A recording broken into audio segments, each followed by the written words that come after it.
Please know this just solidifies and strengthens our dear Judy's presence in our lives. Personally, I will remember many things about Mom, but here are just a few. Putting on her PJs as soon as she got home from work. Going to Cub Foods as a kid and looking through the coupon bin.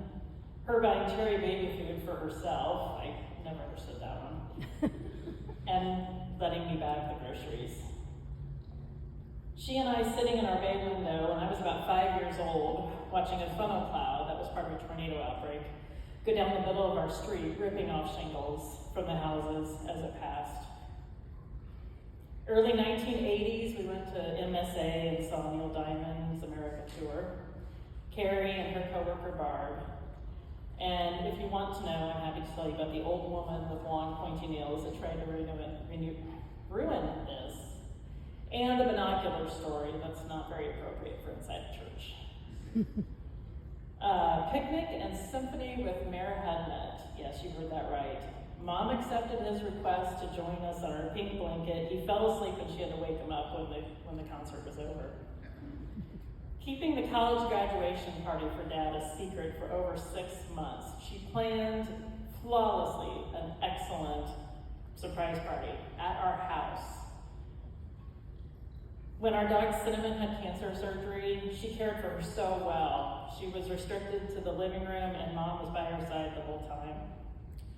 Our thousands of trips to Aldi, which usually meant that she was buying food for the food pantry for Old Bethel.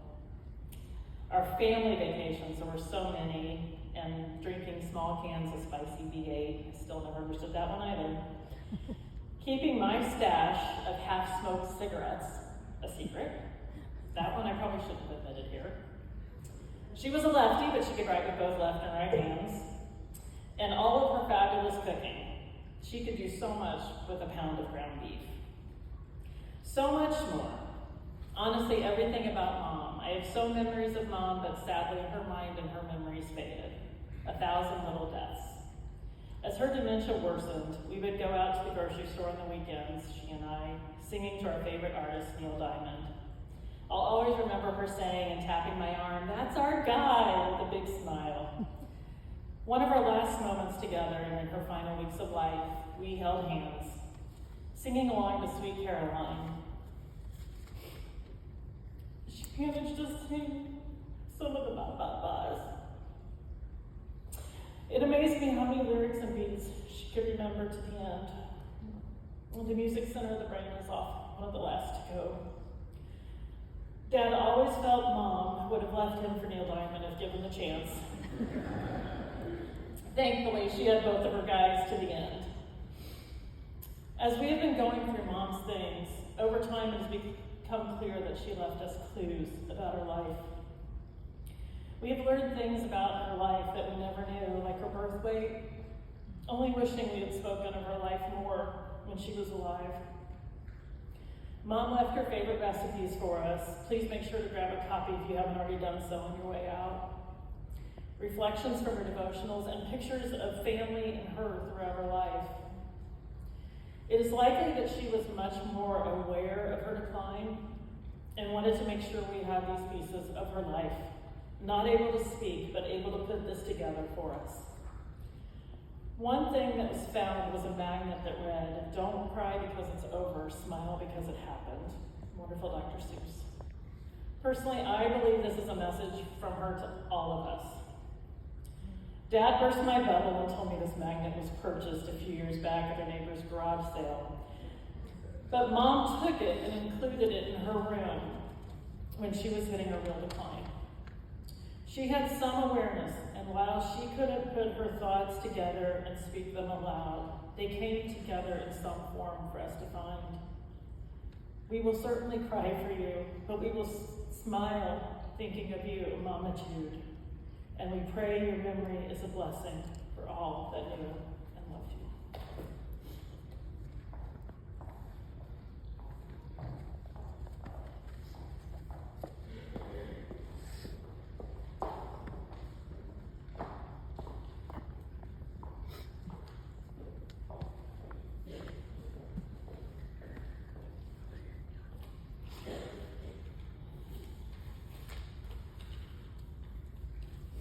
going to be very evident that I'm not the speaker of the family.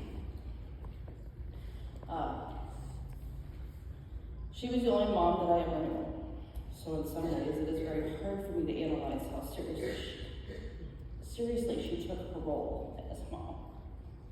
In some ways, though, it is very evident.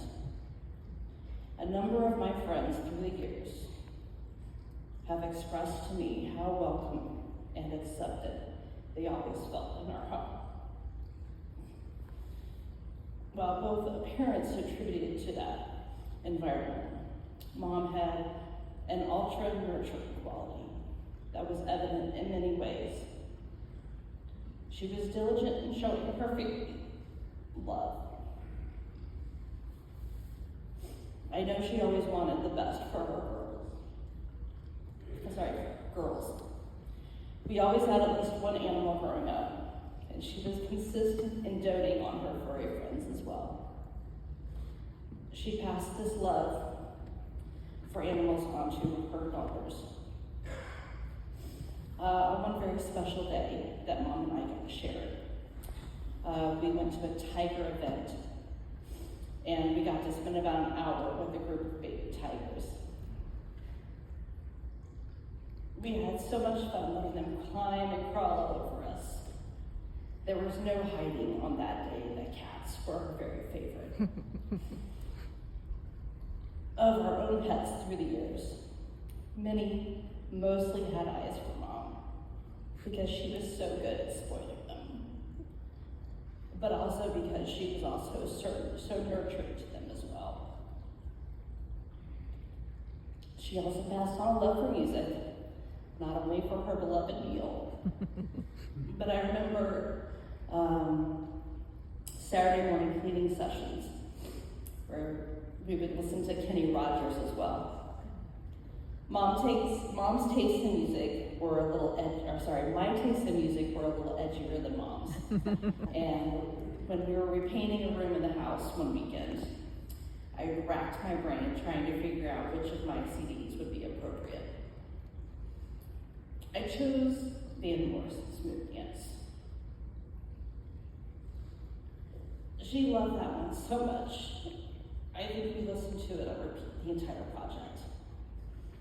She also surprised me one very special year for my birthday with tickets to Elton John. We got to see him at Deer Creek, and we shared an amazingly enjoyable and memorable night. While we did many family vacations, Mom and I got to share one trip, just the two of us. She had to go to Nashville, Tennessee for a work conference, and she had a room at the Opryland Hotel, and I got to come along. While she was in meetings, I traveled around to some of the local historical sites. I was working at AAA at the time, so it was kind of like doing some investigative work. But then at night, that was when we really had fun. We got to explore the hotel. I had never seen a hotel like that. And we also explored many of the sites of Nashville. It was just a lot of fun to be together. On our family trips, I do remember her urging her husband to stop a little more frequently than he was inclined to. And she would always sat in the front seat with the cooler between her legs, and she'd make sandwiches and pass them out. That was one of the many sacrifices that she made for her girls. She gave us many things. She gave many things to the people who met her. But what I will always hold most dear is how much she loved me and loved us.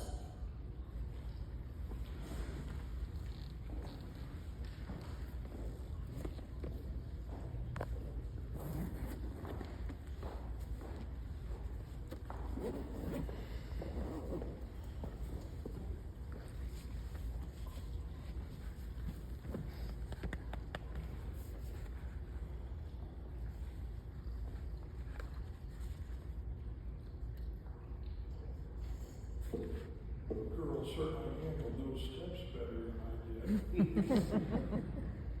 I've been looking forward to talking about Judy, and this is her day, and that's what we should do. But you know, when you've been married for 53 years, it's sometimes difficult to untangle where her life and mine began and ended. Life is really kind of a collection of memories and the activities we do, and marriage is sharing memories and activities, and there's the rub. So let me tell you about Judy by telling you a bit about our life together.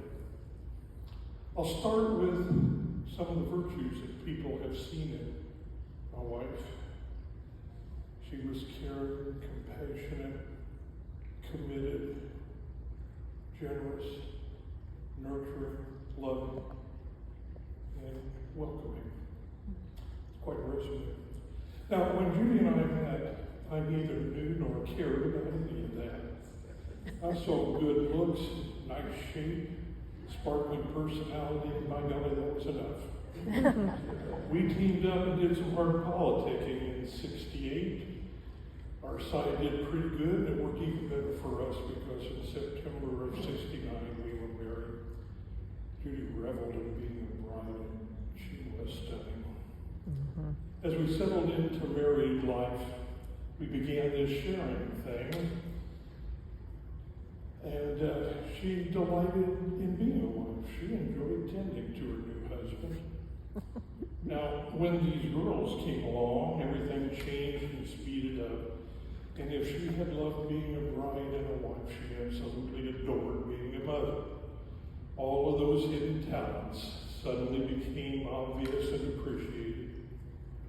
She unfailingly surrounded them with love, care, and support. Now, fortunately, this sharing thing is not a 24/7. There were always a few friends and activities not shared. And up until retirement, one and often both of us had jobs. And jobs are good, necessary, and often rewarding. But we early on realized that the meat and potatoes of life were found with family, friends, and church. For 20 years, our immediate family always revolved around the girls. We watched them go from infants to toddlers to great kids. We lived with whatever they became during the teen years, and we rejoiced when they recovered. Judy was drawn to the open road, and we all looked forward to family vacations that took us everywhere from the Atlantic to the Rockies and beyond. And together we saw Old Faithful Niagara Falls, Hurricane Bob in Myrtle Beach, and later Maui. Now, we found many of those meat and potato moments in church. Weekly Sunday services were a regular part of our weekly schedule. We went there and had our souls fed. We found something of a niche here in the kitchens of Old Bethel. I don't know how many meals we helped prepare, whether it was for family life dinners, the stuff for summer fare, and later on the pancake breakfasts. Met and knew lots of great people and all of that. So many grand memories of cherished friends, and many of you are here today. Especially think of the marriage retreats, couples dinners here at Old Bethel, and there were really special in-home fellowship dinners at Castleton. We have a whole library of good times with the Pattersons out in Phoenix. And there were golden afternoons on a porch that looked over Lake Superior, where with snacks and cocktails and Scanlons, we entertained ourselves by ragging on our children. And through all of this and thousands of others, we grew closer together and we learned from one another. And I need to pump the brakes here. I don't want to leave anybody with the impression that we had somehow had some idyllic marriage. Like most couples, probably all of us, there were moments. I can remember days that were spent pretty much just chewing on one another. Part of the problem was Judy never really appreciated my good judgment. That was especially true when I jumped into a major renovation at Laughlin that ended up taking 8 months. I never dreamt that she would take it so hard that she was doing dishes in the bathtub for 3 or 4 weeks. But you know, even during those rough times, you still grow together. This thing I'm trying to describe didn't even stop when Judy went on to the decline. Even as she was leaking memories, those bonds, they may have frayed, but they persisted. And there were so many people who helped us. For the final year, both of us drew strength and support from the great people at Stillwater's at Castleton. And as things drew to a close, there were dedicated nurses and compassionate caregivers who came to the home and kept us going. One thing that amazed me, even in the final days, often when Judy and I were alone at night, I realized that I was discovering a whole new level of intimacy that I had not known before. I wish I could explain it. Now, no talk is appropriate without a good story. And I've got a story. Let's look at the day we became parents, when we had our first one. Now, her husband at the time thought it would be a great idea to take care of all this with Polaroid pictures. Okay, so we're in the delivery room. Things are starting to move along very quickly. And the following unfolded. Doctor to husband, where's your camera? Husband, I think I left it in the locker. Doctor, you better hurry, I can't give you a replay on this. Husband returning with the camera, I've got it. Doctor holds up his forceps and says, you can focus on these. And that was when Judy, well, she kind of snapped. Her face had gotten all twisty. And in a commanding, you better listen to me, she instructed the doctor he had more important things to do than set up a photo op. Regrettably, she turned to her husband and very sarcastically suggested he was serving no useful purpose. Well, room reset, everything went fine. Carrie was born, I have a picture to prove it. A few years later, Megan joined our group and she got a picture, but not so much drama. Let me close with a final story. In what turned out to be Judy's final week, she was in our living room, resting in a hospital bed and barely responsive. She was surrounded by Megan and Carrie, the hospice nurse, her caregiver Tammy, and myself. I was teasing Judy, which is unusual because I am rarely a smart aleck. And as expected, the joke resulted in nothing but groans, so much so that one of the girls asked her mother if I should be kicked. There was a pregnant pause, and then softly but very distinctly she whispered, a last joke and memory shared. I know that most of you have some special memories of Judy. For me, the summary is simple. She left me a far better person than what she found. I hope God enjoys her company as much as I have.